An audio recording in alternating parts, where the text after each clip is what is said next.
I think it's valuable that the American people get a sense of what you've refused to answer today. So these are just some of the questions you refused to answer, or have answered with personal attacks on members of this committee.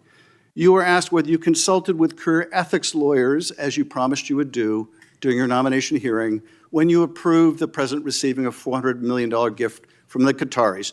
You refused to answer that question. You were asked who or what role you may have played, or who played the role in asking that Trump's name be flagged in any of the Epstein documents gathered by the FBI. You refused to answer that question.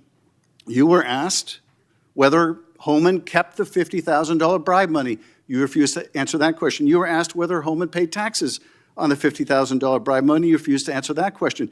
You were asked, did career prosecutors find insufficient evidence to charge James Comey? You refused to answer that question. You were asked, how are military strikes on these boats in the Caribbean legal? And you refused to even answer that question. You were asked, a law degree, excuse me.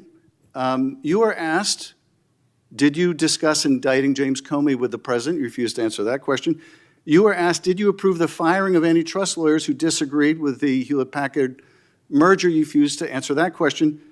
You were asked whether you support a restoration fund for violent insurrections to attack the Capitol on January 6th. You refused to answer that question.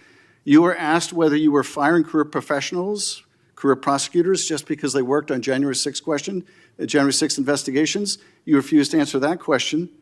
You were asked by my California colleague whether you believe government officials, like immigration officials, have to abide by court orders.